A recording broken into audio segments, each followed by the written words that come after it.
Hi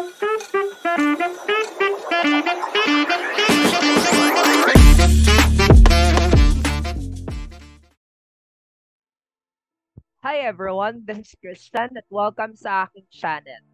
Dahil malapit na ang kaarawan ni Dr. Jose Rizal, tatalakayin natin ang isa sa pinaka-inspiring na kabanata ng kanyang buhay, ang pagkakatapon ng ating dakilang bayani sa dapitan. Yes, you've heard it right. Literal siyang itinapon sa lugar ng dapitan, isang malayong bayan na matatagpuan sa Mindanao. Ngunit, sa kabila ng kanyang pinagdaanan, ito ay naging panahon na puno ng glorious moments at produktibong aktibidad na nagpapakita ng katalinuhan at dedikasyon ni Rizal sa kanyang bayan. So, let's explore kung paano niya ginawang oportunidad ang kanyang paghihirap para makagawa ng mga kahanga-hangang bagay. Noong nadiskubre ang organisasyon ng La Liga Filipina na itinatag ni Rizal, pinatapon siya ng mga Espanyol sa dapitan. As in, literal siyang pinatapon. Kasi wala siyang kakilala, kaibigan, or kamag-anak. Bakit? Para mapigilan siya na gumawa ng kung ano-anong bagay na laban sa mga Kastila. Ang problema, masyadong productive yung utak ni Rizal. Hindi siya kayang i-confine ng sitwasyon niya sa buhay. Imagine being exiled from your home, stripped of your freedom, at pinadala sa isang malayong bayan.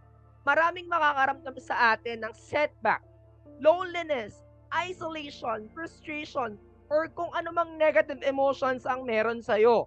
Malamang ito rin ang naramdaman ni Rizal noong mga unang araw na pinatapon siya sa dapitan. Pero, hindi siya nag-dwell sa mga negative emotions na naramdaman niya. Instead, nakita niya ito bilang pagkakataon para makagawa ng pagbabago.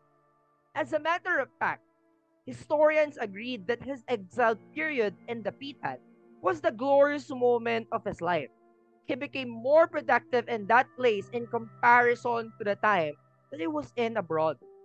Gusto mo ng proof? Ito ang mga ginawa niya. Pero bago pala yon, ang reference na gagamitin natin ay ang libro na Rizal Without the Overcoat na sinulat ni Ambeto Campo. Balik tayo sa talakayan. Isa sa mga ginawa niya ay may kinalaman sa edukasyon. Rizal established a school in Dapitan, kung saan nagturo siya ng mga bata ng libre. Naniniwala siya na ang edukasyon ng susi sa pagpapalakas ng kabataan at pag-angat ng bayan.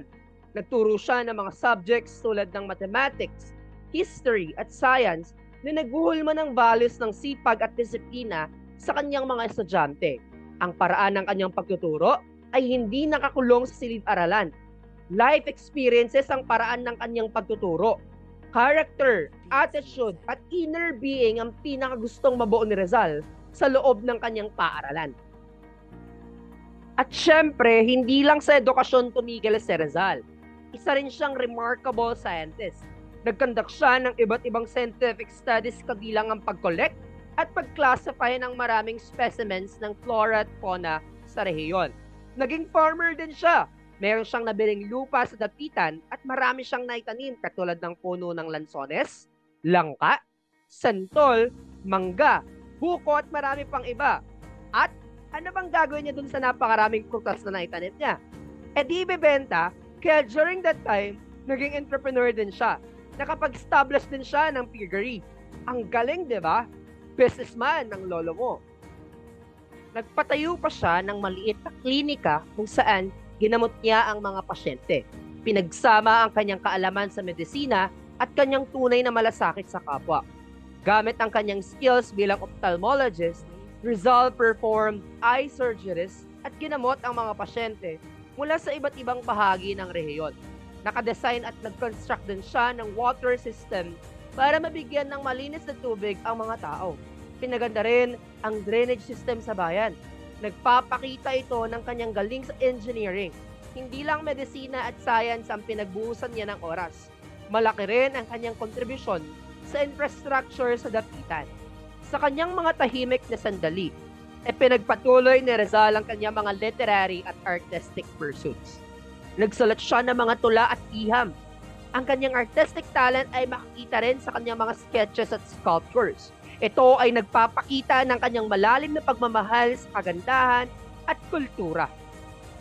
Ang pagkakatapon ni Rizal sa dapitan ay patunay ng kanyang walang hanggang dedikasyon sa kanyang mga prinsipyo at sa kanyang bayan. Sa kabila ng mga limitasyon, nanatili siyang produktibo. Ginawang pagkakataon ng bawat sandali para matuto, magturo at maglingkod.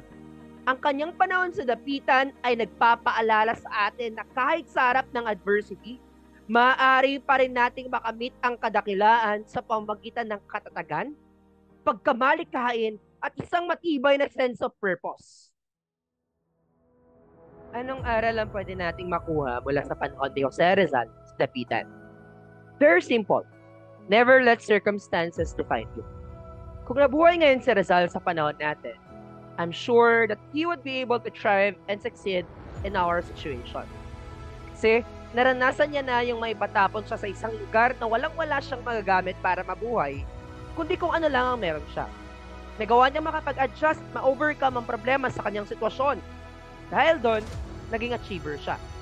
In the same way with our situation, ganun din dapat tayo. We have to thrive in every crisis. Let us take our situation as an opportunity to learn new ideas, new skills, and a lot more. Yun ang karakteristik ng isang tunay na Rizal. Hindi siya nananatili na lugmok sa kanyang sitwasyon. Gumawa siya ng paraan para maging kapakipakinabang ang nangyari sa kanya. And I'm sure na marami rin sa generation natin ngayon ang magiging perlas pagkatapos ng krisis na kanilang nararanasan. Ito ay magiging kwento ng inspirasyon sa mga susunod na panahon. Maraming salamat sa pagsama sa akin sa paglalakbay na ito sa kasaysayan. Huwag kalimutang i-like, i-share at i-subscribe para sa mas marami pang inspirational content. I-follow ako sa Facebook, YouTube at TikTok para sa daily doses of motivation. Let's continue to strive and make a difference in our own unique way. Kita-kits sa susunod na video!